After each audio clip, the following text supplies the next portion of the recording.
We have a presentation and a press release for you today and a press conference.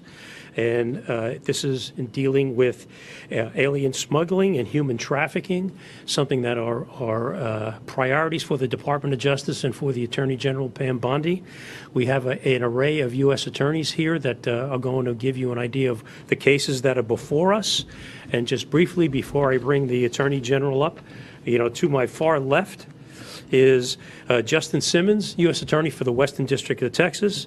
To his right is Mike Drescher, the U.S. Attorney for Vermont.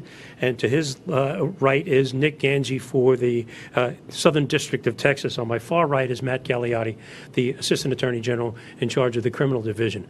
At this point, I'd like to present to you the Attorney General of the United States, Pam Bondi.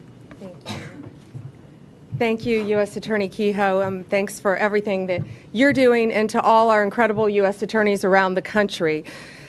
My first day as Attorney General under President Trump's leadership, we announced that the Department of Justice would pursue the total elimination of cartels and transnational criminal organizations.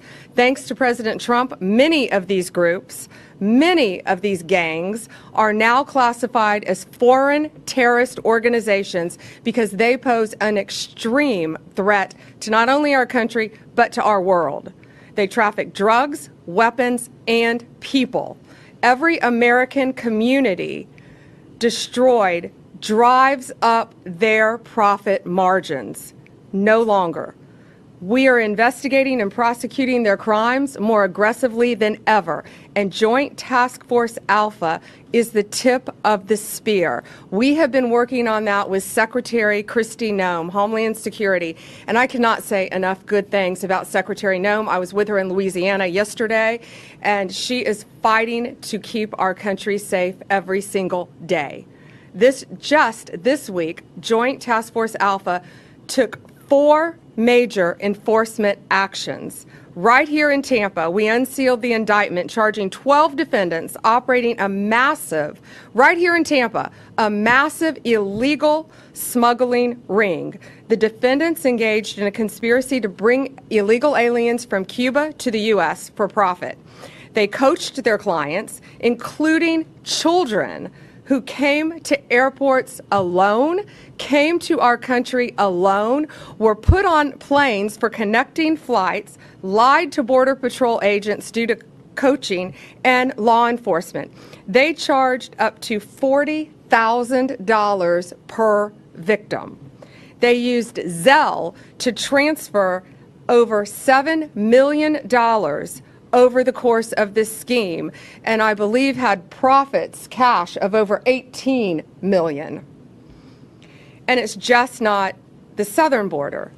In Vermont, and U.S. Attorney Drescher is here with us, we indicted Norma Lorenzo, a woman who allegedly worked with Canadian co-conspirators from Guatemala, Honduras, Mexico, and El Salvador.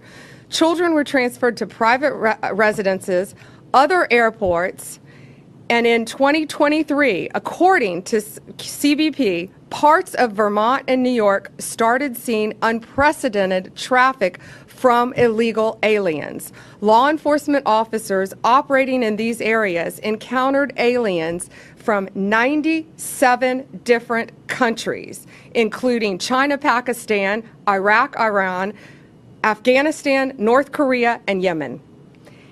In the Southern District this week of Texas, and Nick Ganji's here, we secured the extradition of 3 men from Guatemala who have been charged in connection with a mass casualty alien smuggling event.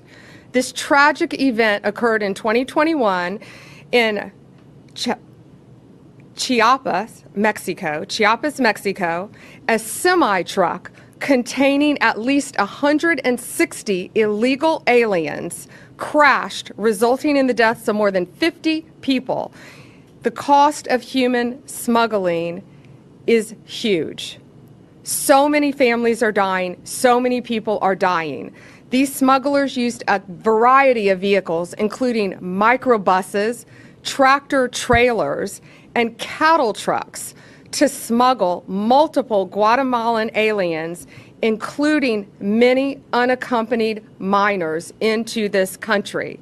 In the Western District of Texas, where Justin Simmons is our U.S. Attorney, we just this week charged 4 defendants with their role in a deplorable scheme smuggling unaccompanied children into the United States from Mexico. These monsters behind the operation drugged unaccompanied children coming into our country, giving them THC so they would be asleep when passing through customs.